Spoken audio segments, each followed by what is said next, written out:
Right guys, we've got the big l320 Range Rover Sport. Getting quite familiar with these now since we've opened up Kearney's Auto Solutions. Alright, nobody wants to touch them.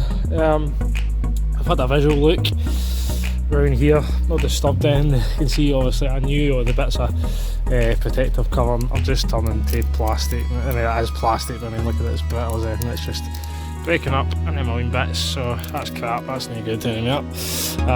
Just had a look at the wire. I've already checked the injectors, they meet the resistance that I'm looking for in them. I'm not seeing anything untoward here, to be honest with you. I think it's going to be in here, it's very tight in there. So I'm going to start stripping this side down now. I've got the battery out, put it on the GYS flash. It's been sitting since Christmas, so it's about half done, so charge it up in no time. So we're going to get all this out. We're going to pull the wiring harness out and have a look and see where it's chaffed. For me it's got to be chaffed somewhere because it's too intermittent. There's too many things going wrong with it. It's got 61 fault codes. I know it's a Land Rover, but 61's a bit much. So, and they're notorious, absolutely notorious Land Rovers. So there's all this crap here, but I mean, they're notorious for bad wiring. They're notorious for lots of things, to be honest. That doesn't look too clever, that one, yeah. So that's all your modules in there for your four-wheel drive and stuff like that, and your ECU. There's transfer box modules in there as well, I think. So we'll get a look at all the wiring, but I think, gut feeling tells me, it's going to be up the back there. You know, it's going to be in there, it's all crammed in, to be honest with you. It actually looks like it's touching the body, so to get it, that's part of the body, so we need to lift the body to really get into that. But the way around that is we'll get the wiring. You see it coming in here. This is where it comes in, and that's what we would do if we were lifting the body off us, like we did, not on this one, but on other ones that we've had the body off. What we do is we get all the wiring off, unplugged in here, and pull it back to, and we leave it in there and we lift the body. And all the wirings sway the engine really, so it, and then when we go to plug, we pull it all back up, plug it all back in here, put that back in it, and all that bit's done. So you're not, I mean, it's really tight in there, not to do anything. See these gears being blanked off and these are unplugged, so it's obviously got a wee map on it as well. So it looks like that's starting to look cool down there. Oh, imagine that, eh? That bit never leaks. No, never leaks. Or is it the cooler? They sometimes go. Wonder if that cooler's maybe going. Coolers are prone for going on these as well. Right, okie doke. Alright, so we're going to strip all this down now. See if we can see. There's a bit of metal. Alright, so we're going to get all this off now, all this crapness off now, and have a look and see. Right, so we've got the battery out it. Disconnect all the plugs. You see what I mean? When we take the bodies off them, this is what we do. We take all this out for the ECU. And put it in here.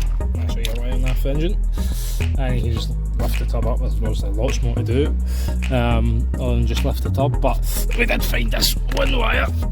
I did suspect it was going to be in there. Quite hard to see, but you can see it right there, that orange, green, sorry, with the orange stripe right there where my thumb is. Has been sharpening on that nut. It's been arcing on that nut in there, and hopefully that's all it's been, sending it crazy. So that one goes back to the engine ECU, so we will have a look.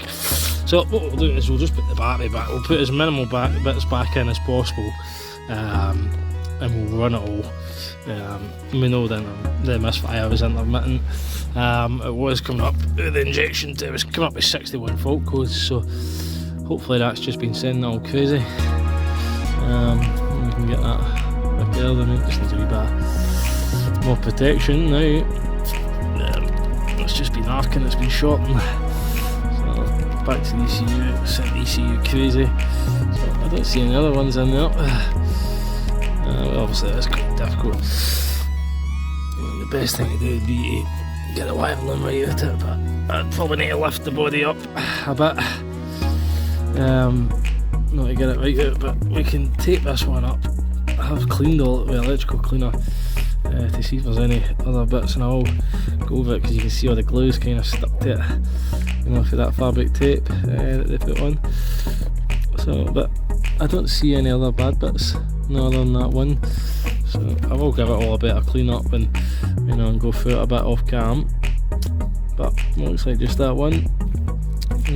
Once it's in there, once it's in where it's meant to be, that's, you know, knocking off that bolt, I reckon. So, and it was rubbed through that part of it. So definitely a bit of wire there. So we need to sort that first. So we've got a big l320 running, doing our scan on it. Our scan on it. You see we've still got it in bits sitting on it. I did take that off, I forgot that you can't get any access to the body back of the engine, so we're taking that off. I've taped all the wire up there. It's the worst insulating tape I've ever had. Getting the wire to get straight and there's no misfiring. That's what it was doing before. It was happening on that bolt right there, so I wrapped the bolt in tape. It's 4.5 already, I can see it's 4.5. It's the worst insulating tape known to mankind, so I think we'll order up some of that nice fabric stuff. Before I pull it all back out and rewrap it, because that's terrible. That is the worst. I think who made that, so just don't buy any of that.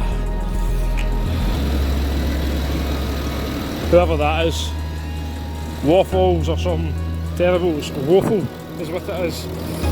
So it's running away. It was really intermittent, this fault, so hopefully that's it now. You see we just put the battery back in. We've still got a few bits to put back on it. Reset all the suspension height on it as well at the minute.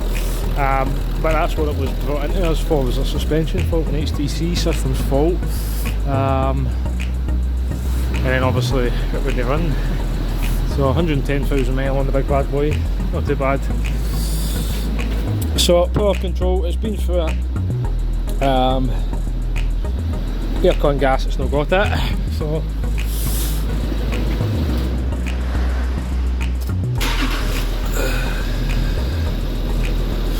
it's starting nice. It is indeed. Certainly starting a lot better. And certainly seems to be running a lot better. So hopefully the door handles needing a new one, I think. A new something it's needing.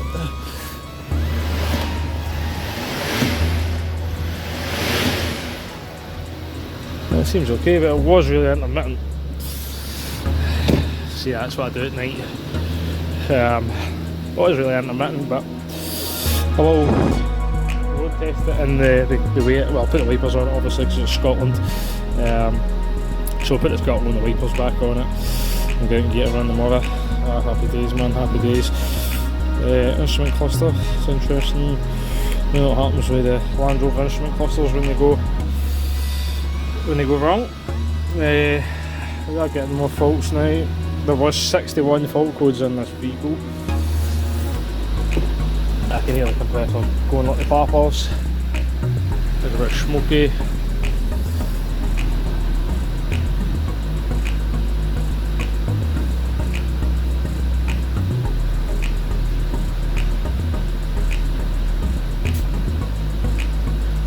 So we're nearly there. Aircon gas, we know it's not about it. So full litre of juice. So instrument cluster and body control module.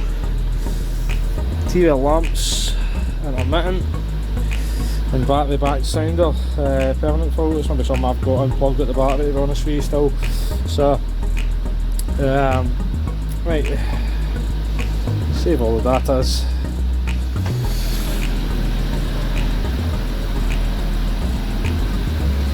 Save all the datas, always good.